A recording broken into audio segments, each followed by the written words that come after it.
a capacidade que as pessoas têm de estabelecer um domínio próprio, um controle de suas emoções, se tornar o máximo possível senhor delas e não escravo dessas emoções.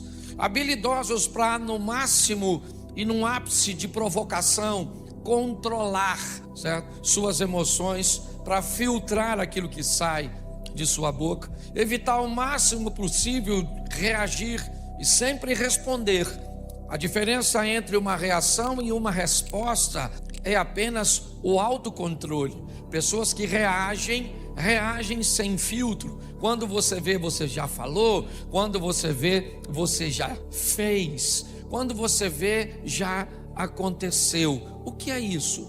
Isso é a falta de controle, de domínio, de governo. Estou falando disso desde que falei sobre Sol e Lua em Gênesis, logo no início da criação. Mas hoje eu parei para olhar a vida de José um pouco mais de perto, e dá pelo menos para pregar só nessa temática de fortalecer o autocontrole, pelo menos umas 10 ou 15 mensagens sobre este moço. Mas eu queria fazer uma reflexão com você bem superficial hoje. Gênesis 37, versículo 2. Bom, vamos lá, diz assim o texto: estas são as gerações de Jacó. Sendo José de 17 anos, apacentava as ovelhas com seus irmãos, e estava este jovem com os filhos de Bila e os filhos de Zilpa, mulheres de seu pai. E José trazia uma má fama deles a seu pai. Nós temos algumas informações muito importantes nesse texto acerca desse personagem bíblico, um dos grandes homens da Bíblia num todo, mas principalmente no Velho Testamento ou no Antigo Testamento. José é um cara extraordinário. Nesse versículo aqui nós temos diversas informações. A primeira é quando a história dele entra em cena, quando as coisas começam a acontecer na vida de José. É muito precoce,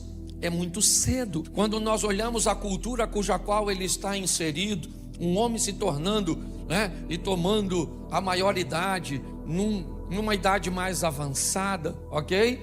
Nós vemos que aos 17 anos de idade as coisas começam acontecer na vida deste rapaz. 17 anos, ele já tem por profissão o pastorado. Ele é pastor de ovelhas. É importante observarmos que nessa ocasião ele é o filho mais novo. Ele está ao lado das referências. Seus irmãos, todos mais velhos, encabeçados por Rúben, certo? Que é o primogênito de Jacó. É importante entendermos que José já nasce num ambiente estabelecido, e ele não é muito bom. Nós vemos esse texto terminar que há uma má fama, há um comportamento incorreto. Esses rapazes não seguem as instruções, eles não cumprem os protocolos estabelecidos por seu pai, tanto nas orientações de seu pai, quanto na obediência a Deus. Ou seja, a história de José, ela talvez esteja bem colocada hoje para nós, onde as coisas estão começando cedo demais, onde cedo demais precisamos tomar as responsabilidades de nossos atos, talvez não as obrigações, porque a minha geração, ela se fortaleceu de uma tal forma que ela facilitou a geração de vocês. Vocês não sabem o que é comer carne uma vez por semana, certo? Vocês não sabem o que é não ter acesso a um Danone, a um sorvete, a uma Coca-Cola. A geração de hoje não sabe o que é isso. Provavelmente aqui quase todo mundo come carne quase todo dia. Pode não ser a melhor carne do mundo, mas tá certo? Você tem muitas coisas que a nossa geração anterior construiu e ofereceu a vocês, mas inevitavelmente vocês têm que lidar com as responsabilidades das ações. As referências estão aí, é importante você olhar isso, e cabe a você definir o que você vai copiar, o que você vai modelar, como você vai se comportar, porque as referências estão aí, boas e ruins, perto e longe, sempre estiveram. É importante você entender que esse camarada é o filho mais novo, que está olhando para uma equipe de nada mais, nada menos, 10 irmãos. Ele é o 11º, Benjamim ainda vai nascer, e Diná, uma menina. Então 10 rapazes precedem José, com um comportamento incorreto, com uma postura que não é das melhores, influenciando um garoto ainda em formação, de 17 anos, trabalhando junto com este garoto. Ou seja, José, ele vai conviver neste ambiente de corrupção, neste ambiente tóxico, com 17 anos de idade. Talvez isso deformaria você, talvez isso criaria problemas para você, mas para ele não. Ele conseguiu sobreviver às referências negativas.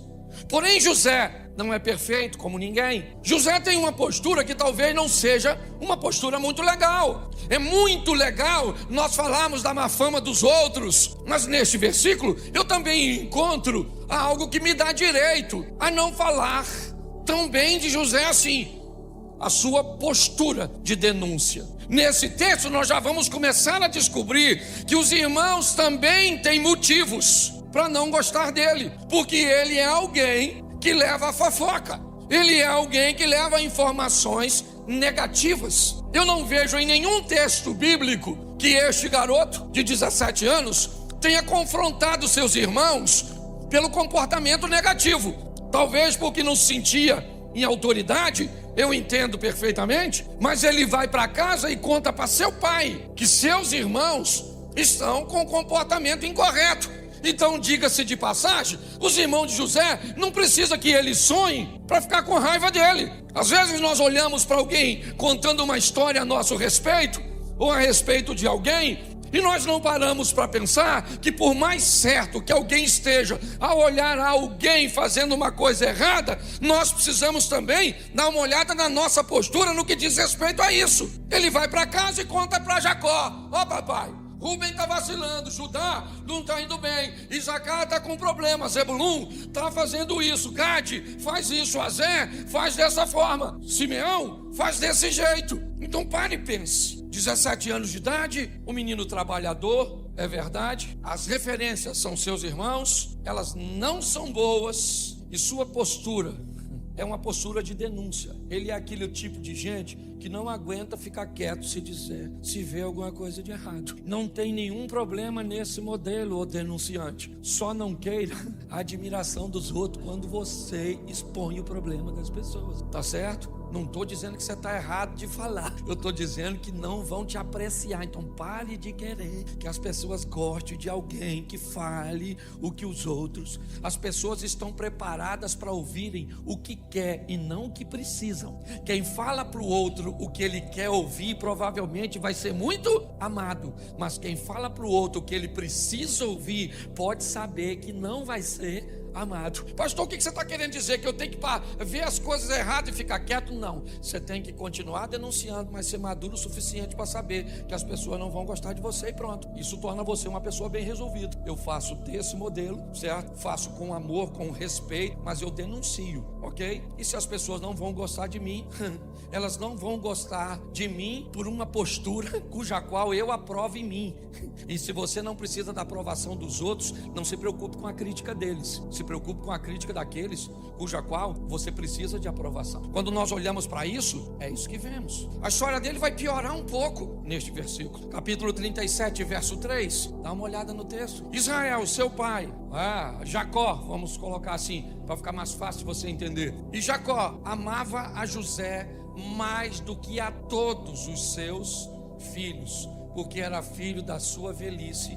E ele fez uma túnica de várias cores. Preste atenção. Os irmãos dele já não gostavam muito dele. Por quê? Porque ele fazia, pode falar, isso, fofoca. Só para você não esquecer. Depois você troca outra mensagem quando você for falar para alguém. Senão você acaba fazendo fofoca do José. Certo? Mas os irmãos não gostavam dele porque ele falava dos erros dos irmãos. Mas esse texto piora. Além de levar má fama dos irmãos para o pai, José tem algo nesse texto que dói demais. Aliás, duas coisas. Primeiro, a atenção e o amor. José vê canalizado para ele, e também não é difícil de explicar, é só você olhar a história de Jacó. Ele casou com Bila por engano, que para mim tinha tomado uns graus. Não tem lógica, não tem lógica. O cara trabalha 7 anos para casar com a dona enfiam outra na tenda e ele não vê? No mínimo 7 anos trabalhando, no dia da festividade, o cara tá doidão, mano. O vinho era permitido, símbolo da alegria. Ele falou: meu irmão, depois de 7 anos trabalhando para pegar essa dona, eu vou comemorar. Encheu a cara. O sogro malandro trocou a mulher, pegou a Raquelzinha e tirou de cena e enfiou a Lia. Tinha um olho para arquibancada, outro para geral. Lia era meio bagunçadinha e ele casou com ela por engano. E eu fico me perguntando como é que ela não era nem irmã gêmea. Como eu disse, não é tão difícil de entender se você olhar. Mas tinha algo que era horroroso aqui. Jacó deu a José algo que nenhum de seus irmãos tinha. Preste atenção. Seja franco. Por que você acha que Caim matou Abel?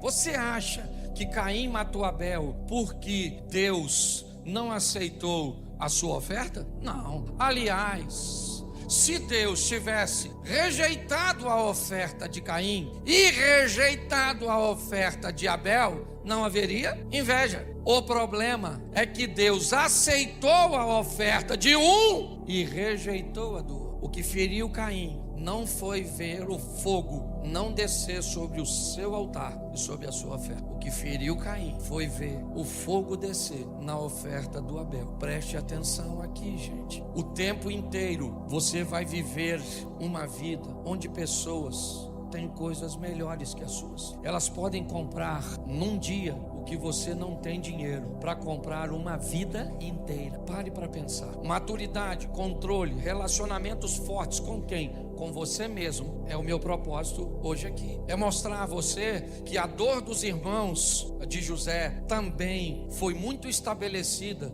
pelo pai, que literalmente deformou seus filhos, literalmente feriu seus filhos, quando demonstrou preferências por um deles, quando começou a dar a José coisas que seus irmãos não tinham, e agora ele era o único cara que andava com uma túnica diferente, mais bonitona. Preste atenção, nós temos uma proposta sendo estabelecida no mundo. Chegou faz tempo na Europa, já está estabelecendo nos Estados Unidos.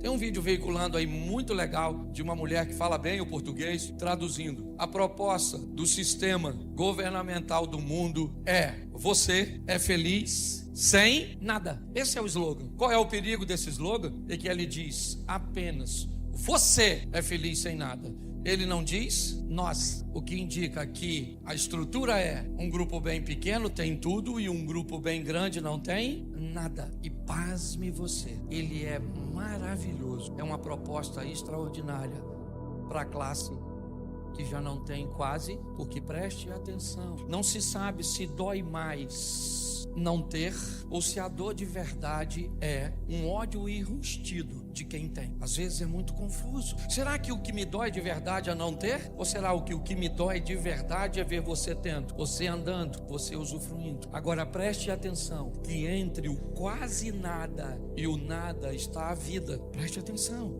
Quando um pobre pensa que a proposta de não ter nada atrapalha mais alguém que está mais acima do que ele, do que propriamente ele está esquecendo que sem nada praticamente todo mundo vai viver a miséria. Essa história, ela entrou na minha mente porque é o que eu vejo hoje na minha nação. Uma nação que torce para que quem tem alguma coisa num sistema capitalista quebre, se destrua, porque pelo menos eu vou conviver com uma dor menor, que agora pessoas que têm muita coisa não vão ter. Mas preste atenção, a proposta não é tirar um pouco do que ela tem, é tirar tudo. Esse é o grande desafio. Quando eu olho para esse texto, por isso que às vezes a gente brinca dizendo que a Bíblia, ela é mais atual que o jornal de amanhã. Nós olhamos e vemos claramente um ambiente sendo preparado, e é o que vemos aqui. Olha só, os irmãos de José não gostam dele, é verdade, porque ele fala demais? Sim, mas fique tranquilo, porque esse cara vai amadurecer. Eu estou falando de um garoto de 17 anos. Eu estou falando de um adolescente, de um jovem que tem direito a falar demais,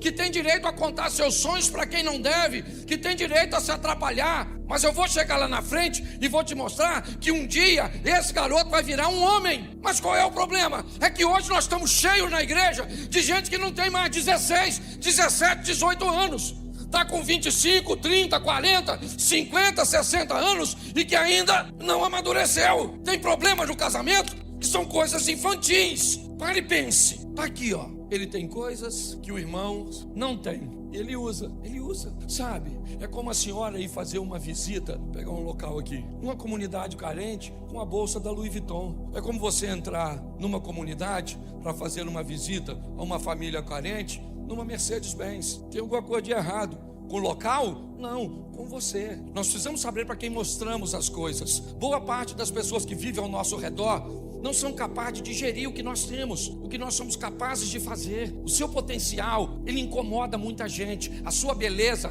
incomoda muita gente. O seu sorriso incomoda muita gente. A sua casa incomoda muita gente. O seu estilo de vida incomoda muita gente. Sabe o que esse cara vai fazer? Preste atenção, verso 5. Sonhou também José um sonho e contou aos seus, e por isso os aborrecia. Eles o odiavam cada vez mais. José tinha que parar de sonhar, sim ou não? Sim ou não? O que ele tinha que fazer? Parar de falar de seus sonhos. Para todo mundo ele tinha que parar de falar? Não! Para quem não tem condições de ouvir. Ontem foi, rapaz, não sei mais. Foi ontem à noite que eu estava no Júnior, na Reviver? Não, foi sexta, né? Ontem eu fui no evento na sexta-feira eu estava na igreja Reviver de Itajaí, com o Júnior Rochirola, um amigo nosso. Ele sentou do meu lado e ele começou a contar para mim algumas coisas bem próximas das coisas que eu tenho vivido. Literalmente, é como se Deus falasse comigo: Cláudio, pode falar com ele. Porque quando você fala com alguém que vive coisas bem próximas de você, não tem problema. O problema é que quando, de vez em quando, nós queremos falar de coisas que acontecem na nossa vida e são maravilhosas, e outras pessoas não têm condições nenhuma de chegar nem perto. Aí nós estamos criando problemas na nossa família, com os nossos amigos. Aí eu pergunto a você, e aí fica a cargo, porque hoje a minha mensagem, ela é rapidinha nesse culto, mas ela é interativa. Eu pergunto a você: será que José era tão inocente? Será que ele não foi capaz de notar? Porque preste atenção, aborreciam ainda mais. O que indica que quando ele começou a falar para os irmãos, já tinha uma expressão de aborrecer. Ele só aumentou. Será que ele aumentou porque ele era inocente? Não sei. Será que era imaturidade? Eu também não sei. Ou será que não era provocação? Porque está assim de gente que sabe que vai ferir as pessoas, sabe que vai machucar, que vai causar inveja, que vai criar problema, que vai ter uma dissensão, mas são pessoas provocadoras. E você sabe que tem muita gente assim. É importante nós entendermos por que as pessoas não gostam de nós. Nós já sabemos que elas odeiam o que nós fazemos. Por quê? Só porque nós fazemos. Mas elas não deveriam nos amar porque nós fazemos. Não! Tem um grupo que não consegue conviver com o sucesso do outro. E vai levar tempo para que essas pessoas... Então vocês cantam aqui, beleza. Vocês cantam aqui, tranquilo. Vocês acham que todo mundo... Não, tem gente que vai falar que você não canta, que você é desafinado, que você não toca, que você não prega, que a sua roupa é esquisita, que as coisas não vão funcionar. Então eu fico pensando, ele era novo, é verdade, mas bota o 7, porque sempre pode piorar. Eis que estávamos atando os molhos no meio do campo, e eis que o meu molho se levantava e ficava em pé, e eis que os vossos molhos rodeavam e se inclinavam ao meu molho. Esse texto aqui, por favor, quer falar mal do José não, mas me parece que ele é um provocador. Ele já viu que os irmãos ficam aborrecidos com a possibilidade de sucesso dele, e ele está provocando. Eu sonhei, eu tenho uma capa que vocês não têm. Bota o 11. Não, deixa eu falar uma coisa para você do 7 primeiro. Repita comigo: não fale de seus sonhos, viva isso. Não fale do seu crescimento, cresça. Pare de falar com as pessoas, entendeu? Mostrar seu crescimento dói muito menos do que falar dele. Todas as vezes que se fala, se fere muito as pessoas. O verso 11 agora, aqui é muita informação. Seus irmãos, pois, o invejavam. Seu pai, porém, guardava esse negócio no seu? Pois é.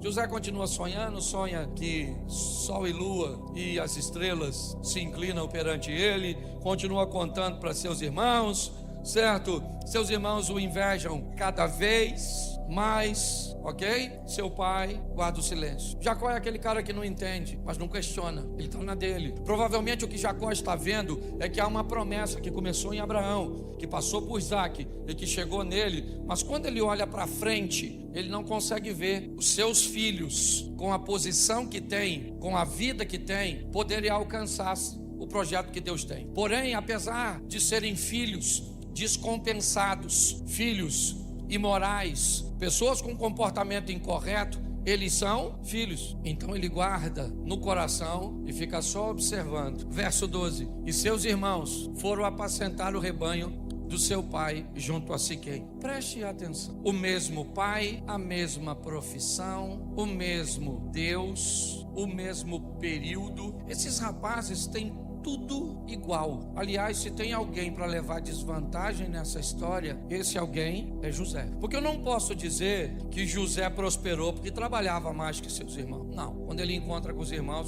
são trabalhadores. Eu não posso dizer que Jacó financiou José e não financiou seus irmãos, porque a única coisa que ele tinha de diferente de seus irmãos era uma capa. Eu não posso dizer que José foi para as Campinas de Jordão e seus irmãos foram para o deserto do Neguev, porque não foi isso que aconteceu. Mas José vai descobrir agora, através de seus irmãos, algo poderosíssimo: a hora de ir embora, a hora de sair de perto.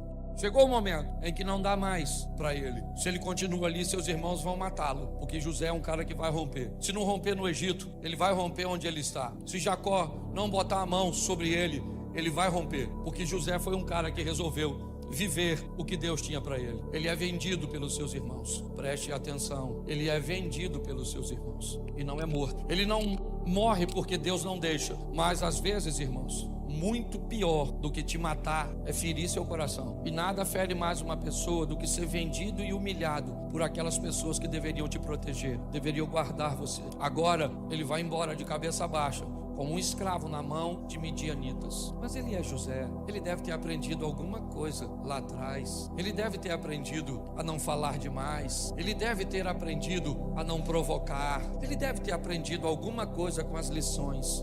Então ele chega na casa de Potifar. E na casa de Potifar ele vai me mostrar que ele amadureceu, porque Potifar confia nele de uma forma tão extraordinária que tudo está na mão do José. E José não mexe em nada do que é do Potifar. Nada. Nunca reclamou que trabalhava demais. Nunca disse que estava trabalhando demais e enriquecendo o outro. Não. A mulher do Potifar gostou do José. Disse para ele: cara, você já administra tudo que é do meu marido, só falta eu. Eu não sei nem se a expressão eunuco era eunuco de verdade. A Bíblia, era muito comum homens se casarem com mulheres na Bíblia e nunca manterem contato sexual com elas. Era comum isso acontecer em algumas situações, principalmente, certo? Quando tinha recurso. Ele era um eunuco, uma expressão também utilizada, certo? Para alguém que foi castrado. Eu não sei. Eu sei que a mulher está de olho no José. E você acha que José não pegou aquela mulher por quê? Por causa de seus princípios. Eu fico pensando se fosse Rubem, Simeão, mas José não pegou. E mais do que não pegar, ela falou para o marido que ele agarrou ela. Se fosse o José de 17 anos, sabe o que o José teria falado por Potifar? Peguei não, cara. Peguei não peguei porque não quis. Porque ela tá dando em cima de mim, dando mole, essa vadia. Ele falou alguma coisa? Ele falou alguma coisa? Porque ele amadureceu, ele calou a boquinha dele. Ele foi para cadeia de boca fechada. O cara é maduro. Na cadeia ele não sonha, mas interpreta sonho dos outros. Quando os irmãos chegam, ele descobre que tem gente que não cabe na sua vida lá atrás quando você está crescendo, mas que vai voltar depois que você já estiver grande. É assim que funciona. Quando os irmãos pensam que agora as coisas vão acontecer, e preste atenção, quando José vê seus irmãos chegando para fazer compra pela primeira vez, o que ele faz? Você lembra? Acusa seus irmãos de espionagem e manda prender os caras. Porque quando José viu os irmãos, ele lembrou da cisterna. Ele lembrou de toda a perseguição, porque ele era agente. José sentiu raiva. Ele mexeu na memória e não gostou do que a memória trouxe para ele. Ele se aborreceu, porque você também tem direito de se aborrecer. Porque você também tem direito de olhar para seu passado e descobrir que lá atrás você viveu coisas. E saiba de uma coisa, Deus nunca vai apagar isso de você. Você quer esquecer quando alguém abusou de você? Não vai. Você quer esquecer quando alguém traiu você? Não vai. Porque é para você lembrar que apesar de tudo que te fizeram, Deus te manteve vivo, Deus te manteve de pé. Então não peça cura de algo que Deus não vai te curar. Ele mexe na memória, viu, lembrou, a raiva subiu. Ele pegou os irmãos e diz: vocês me jogaram numa cisterna porque não tinham uma prisão, mas eu tenho. É para lá que vocês vão. E lá na prisão, os irmãos estão encarcerados. E José começa a conversar com ele mesmo. E quando ele começa a conversar com ele mesmo, ele começa a se perguntar: se esses caras não tivessem me vendido para cá, eu seria quem sou hoje? Será que foi exatamente eles tentaram me fazer o mal, mas Deus transformou o mal em... Aprenda uma coisa: Jesus encontra com Judas e diz: amigo, lembra disso? A que vieste? Pedro está conversando com Jesus e Jesus disse: para trás de mim, Satanás. Querido, deixa eu fazer uma pergunta para você: quem é que tinha Satanás? Judas ou Pedro? Nessa ocasião, me ajude aí. Quem é que tinha essa... Quando Pedro diz, Jesus disse assim: olha gente, vocês precisam estar preparados, porque eu vou ser preso, todo mundo vai embora, aí eu vou morrer. Aí Pedro falou assim: não aceito isso. Quando Pedro diz isso, Deus está nele ou está nele uma influência? Estou falando possessão, estou falando opressão, influência. Por que Jesus chamou Judas de amigo? Você sabe? Porque para Jesus e para Deus, todas as pessoas que te aproximam do seu propósito não são seus inimigos, elas são seus amigos. Não interessa. Eu tenho um primo que há muitos anos atrás, Tizeca, a mãe dele foi viajar e ele levou um grupo de amigos para casa dele para beber. Os amigos assistindo o jogo bêbado. Na época, aquelas televisões grandes, 29 polegadas, na época era top. O copo de cerveja virou e aí queimou a televisão. Quando minha tia chegou, expulsou ele de casa. Ela estava no limite. Ele foi para São Paulo, morar uma época lá, e lá recebeu uma oportunidade extraordinária da filha dele, da vida dele. Ele foi trabalhar numa multinacional e ficou muito bem lá. O que ele fez depois é a responsabilidade dele. Mas quando a mãe dele botou ele para fora de casa, parecia ser mal, não sim ou não? Mas eu fui diversas vezes quando ele morava em São Paulo. Ele vivia uma vida extraordinária lá. Quando alguém faz algo com você que te aproxima do propósito que Deus tem para você, as coisas mudam. 3 dias foram o suficiente para José fazer a leitura. Manda soltar os irmãos e depois você lê, porque tem uma tradução que me encanta. Ela diz: e José falou ao coração dos... Calma, gente, vocês não me venderam, vocês são parte do processo. Deus usou vocês, olha só, Deus usou vocês para me vender, porque Ele sabia que tudo isso ia acontecer. Então vocês não são meus inimigos, vocês são parceiros daquilo que eu estou vivendo hoje. Sabe o que é isso? Maturidade. Eu trabalhei numa empresa durante 12 anos e um belo dia, um cara que eu sequer conhecia entrou na minha sala e me mandou embora. Eu botei o que eu tinha numa caixa, enfiei dentro de um Gol bolinha que eu tinha. Meus filhos nasceram quando eu trabalhava lá. Foi o marido de Luzia, Armindo, um homem extraordinário, um dos caras mais fantásticos que eu já conheci na vida. Ele tinha saído da empresa e pediu para que eu ficasse no lugar dele, e esse cara me mandou embora, um tal de Marcelo. Eu lembro do dia que ele estabelecer relacionamentos fortes com Deus, com outras pessoas. Mas quanto mais forte você estabelecer um relacionamento com você, 1000 irão ao teu lado, 10.000 à tua direita, e você não será atingido. Apenas com os seus olhos verás. Então força, força, força.